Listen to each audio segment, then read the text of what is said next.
Punchline, Laurence Ferrari sur Europe 1.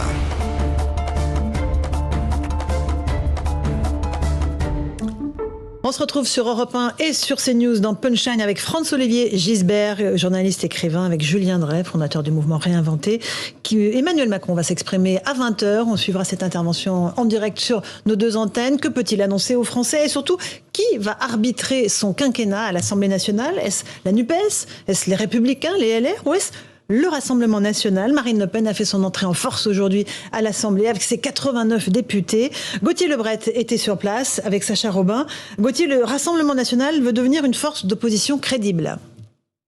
Oui, le Rassemblement national veut être une opposition constructive à Emmanuel Macron, une opposition constructive, mais bien une opposition, pas d'union nationale. Derrière le chef de l'État, ce n'est pas à l'ordre du jour, nous a dit Marine Le Pen, et j'ai même posé la question au nouveau député Julien Audoul, ça l'a fait rigoler. Les députés du Rassemblement national sont donc arrivés en nombre ce matin, au complet, à 89. Ils ont d'abord fait une photo de famille, et puis ils ont visité l'hémicycle et l'ensemble de l'Assemblée nationale. C'est une journée historique pour eux, car ils n'ont pas eu de groupe depuis 1986, et la proportionnelle, et ils avaient 8 élus il y a 5 ans. Désormais, ils passent à 89. Ils ont donc multiplié le nombre d'élus par 11. Et demain, il y aura une grande journée, un séminaire pour former bien justement les nouveaux au travail parlementaire. Et c'est bien sûr Marine Le Pen qui prendra la présidence du groupe RN à l'Assemblée. Merci Gauthier Lebret avec Sacha Robin à l'Assemblée nationale. Franz-Olivier Gisbert, le ERN va vraiment marquer des points, va cranter, va essayer d'incarner cette opposition crédible qu'il souhaite devenir?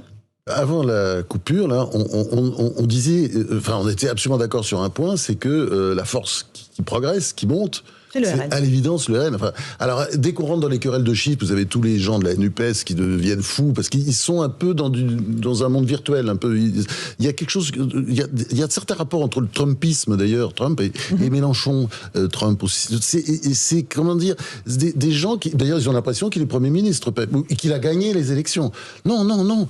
Quand on regarde les chiffres, 131 députés, c'est très loin par exemple, de ce que représentaient les différentes composantes de la NUPES en 2007, 2002, 2012. Enfin, c'est quand même, on est dans un autre registre, c'est-à-dire c'est une petite force qui commence à progresser. Et le RN? Le RN, lui, c'est le premier groupe d'opposition.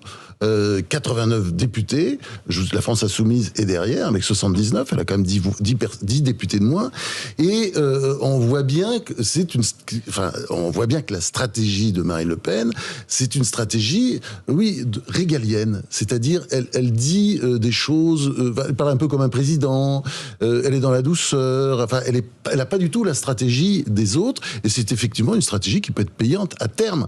Moi, je sais pas, je ne fais que constater. Alors après, dès que vous dites ça, vous êtes accusé d'être partisan du Front National, mais non, ou du Rassemblement National. Non, ça n'a rien à voir. C'est de l'analyse simple. C'est quand on regarde les chiffres, quand on regarde le fait qu'il n'y ait plus de fonds républicains, que les digues sont tombées, et sont tombées non pas comme le dit le maire de Lyon, qui se moque du monde quand il dit que c'est Macron qui a fait voter Marine Le Pen. Enfin, ils en sont là. Ça veut dire qu'ils n'ont rien compris. Non, c'est qu'il y a des liens entre les deux extrêmes, et c'est un scénario. Ils se font la courte échelle. Ils vont, électoralement, pour l'instant. Alors peut-être pas à l'Assemblée nationale, ça se verra trop, mais ils se le feront quand même, parce que Jean-Luc Mélenchon, disons la NUPES, ils ont intérêt à avoir un Rassemblement national fort, ils ont intérêt à hystériser, voilà, c'est ce qu'ils vont essayer de faire. Mais visiblement, pour l'instant, Marine Le Pen ne joue pas ce jeu-là. Julien Drey, sur le Rassemblement national. Le problème, c'est que, et c'est vrai qu'on se fait insulter quand on dit ça, Marine Le Pen, elle a rompu avec ce qu'était son histoire de départ.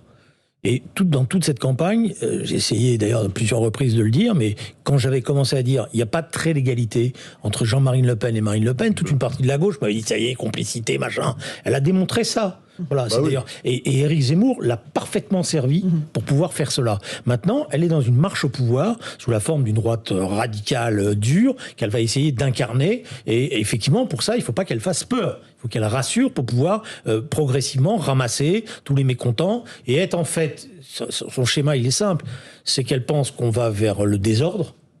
pas forcément le désordre que dans la rue, le désordre dans la vie, et est elle la force d'autorité, de responsabilité qui vient en solution. C'est-à-dire à un moment donné, on dit il faut quand même mettre de l'ordre là-dedans, et elle est la force qui a construit. C'est pour ça qu'elle a intérêt à pas déraper, à pas revenir en arrière, et essayer de donner cette sécurité pour ceux qui vont être en difficulté. Et de ce point de vue-là, la NUPES la sert, parce que en passant son temps à crier à la montée du fascisme, à essayer de reproduire des schémas, les désigner, et à radicaliser, y compris son discours, eh bien, elle peut se dédouaner de tout ça. Voilà. Alors après, la question qui est posée, l'autre question, c'est qu'est-ce que joue Jean-Luc Mélenchon ? Parce que c'est pas un fou, Jean-Luc Mélenchon. Jamais pensé, jamais sous-estimé, loin de là. Le problème, c'est qu'il y a une mutation idéologique de Jean-Luc Mélenchon. Ah oui, bien sûr. La mutation politique. Vous étiez proche autrefois au Parti Socialiste, oui. Il était à la gauche du parti. Aujourd'hui, il n'est pas à la gauche du Parti Socialiste, il est à la gauche du Parti communiste, on peut dire presque. Il a dit lui-même, c'est ça qui est très important. Il a dit, j'ai réussi l'opération politique qui vise à faire que le centre de la gauche ne soit plus la social-démocratie, mais ce soit l'extrême gauche. Oui, et lui, il joue la théorie du chaos. N'oubliez pas qu'il a écrit un livre là-dessus, et il joue la théorie du chaos, donc du désordre. Et c'est en ce sens-là que lui, il va faire le chahut à l'Assemblée nationale, parce que ça porte sa logique politique de chahut, de mobilisation sociale derrière, etc. et tout, et que elle va être la force de raison. François-Olivier Gisbert. De l'autre côté, il y a ce qu'on peut appeler les enjeux économiques. Et quand on regarde les choses de près, c'est assez effrayant. Vous savez que, par exemple, en ce moment, en rythme annuel, on est à 100 milliards de déficit du commerce extérieur. C'est-à-dire la France est un pays, on le sait depuis longtemps, est un pays qui dépense beaucoup plus qu'elle produit. Et vous avez raison de le dire, c'est un record, c'est un événement considérable. On était déjà à 84,7 milliards l'année dernière, en 2021.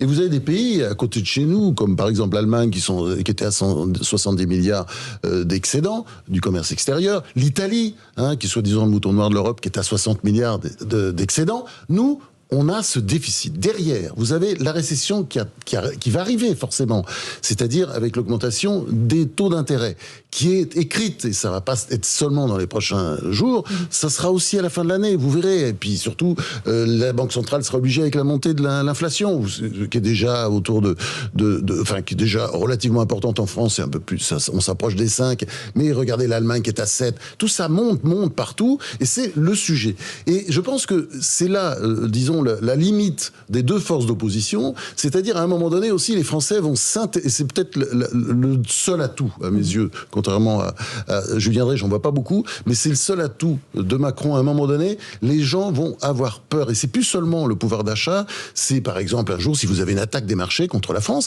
qui est fragile parce qu'elle a un endettement dingue, puisqu'on s'est beaucoup endetté, on s'est goinfré, abreuvé à l'argent magique, et puis à l'endettement perpétuel. Et là-dessus, Macron, on peut dire qu'il a vraiment mis les feux, il a mis les plein gaz sur l'endettement. Et là-dessus, à un moment donné, on risque de payer tout ça avec une attaque des marchés. Donc, quand la situation devient grave économiquement, c'est vrai qu'on voit pas le Rassemblement national apporter des solutions crédibles. Et je pense que les cris d'orfraie de la NUPES aussi, ça ne va pas trop parler en français. Donc, il reste que les LR, si je vous écoute bien.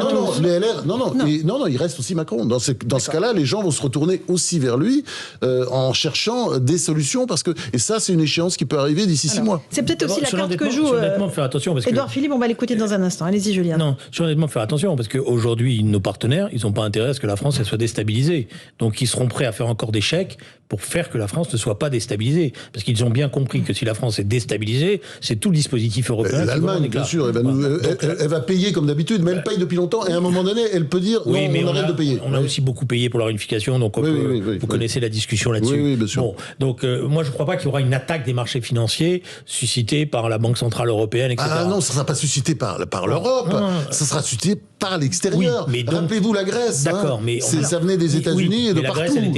Mais la Grèce, elle n'était pas adossée à la Banque centrale européenne, et la Banque centrale européenne n'était pas prête à sauver, je vous rappelle, la Grèce. C'était ça toute la difficulté. Là, je crois qu'on n'est pas dans cette situation-là. Pas encore. Mais je pense effectivement que la situation économique va être un élément qui va jouer dans les rapports de force, dans les évolutions. Alors, la question qui est posée, c'est toujours comme ça dans les situations de crise. On appelle ça la course de vitesse.